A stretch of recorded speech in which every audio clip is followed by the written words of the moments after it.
जो छोटे पौधे हैं, जो एकल कोशीय पौधे हैं, उन पौधों में हमने क्या पढ़ा था?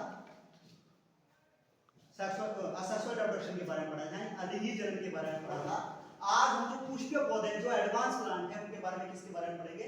लैंगिक जनन के बारे में पढ़ेंगे। कि पौधों में जो जनन होता है, सेक्सुअल रिप्रोडक्शन होता है, वो कैसे होता है। मैंने क्या कहा था कि जो अलिंगी जनन है, अलिंगी जनन के लिए एकल जीव की आवश्यकता होती है, एकल जनक की आवश्यकता होती है। लैंगिक जनन के लिए दो जनकों की आवश्यकता होती है। अब यहाँ पर प्लांट फ्लावर तो एक ही है, आप बोलो मुझे दो जनक कौन कौन से हुए? मैंने यहाँ पर दो चीजें बनाई हैं, ये कि देख रहे हैं, इसको कहते हैं जायांग, क्या कहते हैं हिंदी में? जायांग, या स्त्री केसर, या क्या भी कहते हैं? स्त्री केसर। जो जायांग है, जो गाइनोशियम है, गाइनोशियम के तीन पार्ट है, तीन भाग है। वर्टिकाल, इसको अंग्रेजी में कहते हैं स्टिग्मा, और दूसरा है स्टाइल, और तीसरा है ओवरी। यानी जो जायांग है, जो फीमेल पार्ट है फ्लावर का, मैंने क्या कहा था, एक फीमेल एक मेल दोनों समागम करेंगे, रिप्रोडक्शन होगा, तभी नया जीव बनेगा। अगर इस तरीके से रिप्रोडक्शन हो रहा है, इस तरीके से जनन हो रहा है, उसको हम क्या कहेंगे? सेक्सुअल रिप्रोडक्शन कहेंगे। और ये प्लांट में भी होता है, ठीक है। जब हम आगे बढ़ेंगे, धीरे धीरे बढ़ेंगे, तो हम पॉलिनेशन को देखेंगे, फर्टिलाइजेशन को देखेंगे, पॉलिनेशन में सेल्फ पॉलिनेशन को देखेंगे, क्रॉस पॉलिनेशन को देखेंगे, यानी स्वपरागण, परपरागण, उन चीजों के बारे में जानेंगे। तो यहाँ पर हमने पहले क्या जानना है कि जो फ्लावर हमारा है, जिसके हमने डायग्राम बना रखा है, इसके देखिए ये पंखुड़ियां हैं, क्या है ये? पंखुड़ियां हैं। वैज्ञानिक विज्ञान की भाषा में इसको पेटल्स कहते हैं, ठीक है। और ये बाह्य दल है, क्या है ये? इनको सेपल्स कहते हैं। तो कहने का मतलब क्या है? बाह्य दल एक, पंखुड़ी दो, ये दो, और तीसरा है डंठल, जिससे पौधे में फूल टिका हुआ रहता है। तीसरा क्या हो गया? डंठल। ये तीन भाग कौन कौन से? डंठल, बाह्यदल, पंखुड़ी। ये आवश्यक अंग नहीं है। ध्यान में, एक एसेसरी अंग होते हैं, एक नेसेसरी अंग होते हैं। ये सहायक अंग है इसके पुष्प के। और जो पुंकेसर है, ये जो यहाँ पर क्या है, ये पुमन ऊपर लिखा हुआ है, इसको एंथर कहते हैं, पराग कोश कहते हैं।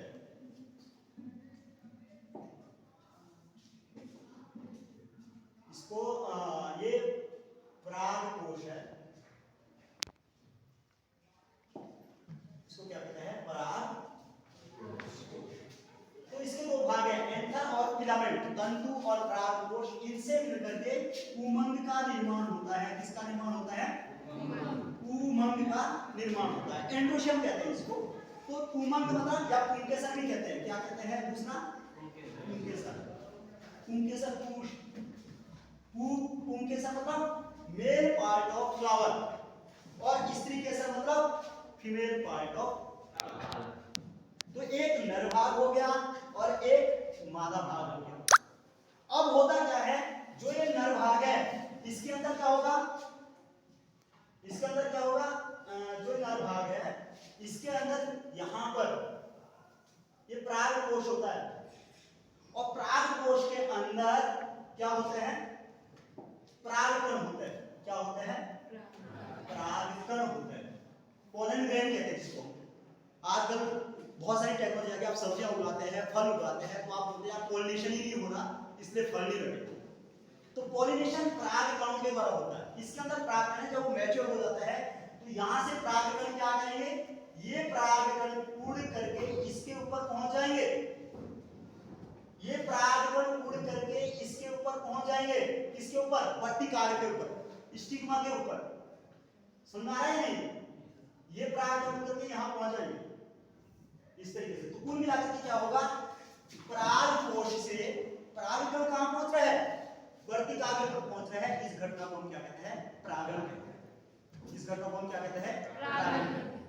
आ रहा समझ नहीं आ रहा? तो परागण होता है पौधों में, जिनमें से एक नर भाग होता है कोश से परागकण निकलेंगे, स्त्री केसर के वर्तिका आगे पर पहुंचेंगे, यहां तक की घटना क्या कहलाती है?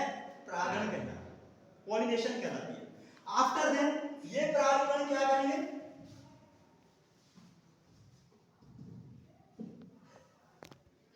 एक लाइन बनाएंगे, परागण इसको कहते हैं, और अंदर जाकर के अंडाशय में एग से मिल जाएंगे, जो मादा युग्मक है। तो यहां मादा युग्मक रहता है, अंडाशय के अंदर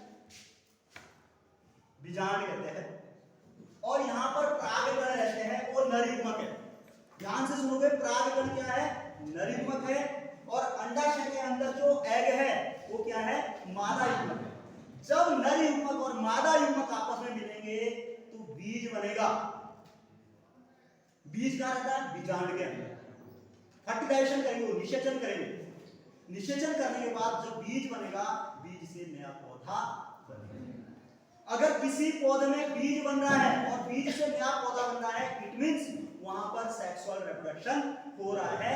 अन्यथा की स्थिति में इससे पहले जितनी हमने टेक्निक पढ़ रखी है, चाहे हम गलप मार रहे हैं, चाहे हमारा विखंडन हो रहा है, चाहे हमारा पुनर्भवन हो रहा है, वहां पर दो जीव नहीं थे, इसलिए वहां पर कैसा रिप्रोडक्शन था? असेक्सुअल रिप्रोडक्शन था, वेजिटेटिव प्रोपगेशन।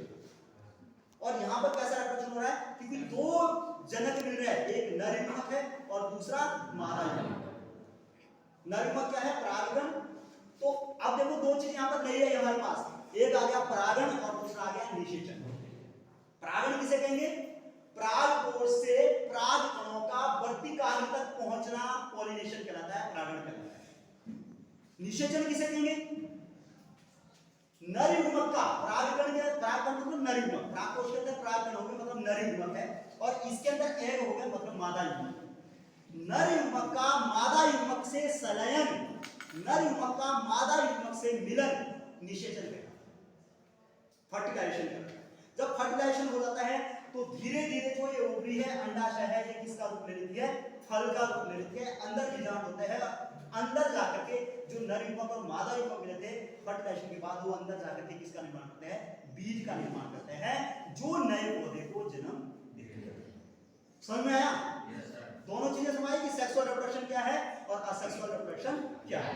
सेक्सुअल रिप्रोडक्शन में दो चीजों की आवश्यकता है, इसीलिए जो पौधे तंत्र के ये दो भाग है, कौन कौन से?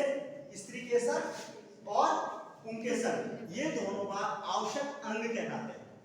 तीन एसेसरी अंग है, डंठल, बाह्यदल, पंखुड़ी।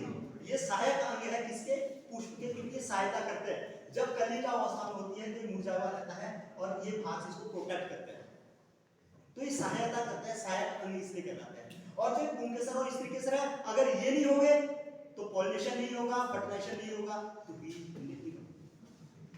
और ऐसा नहीं है कि सारे के सारे पौधे में दोनों ही साथ पाए जाते हैं। जब आप कद्दू को देखोगे, पपीता को देखोगे, उसमें नर पौधा अलग होता है, नर फूल अलग होता है और मादा फूल अलग होता है। फिर वहां पर पॉलिनेशन ऐसा नहीं होगा। तब पॉलिनेशन कैसा होगा?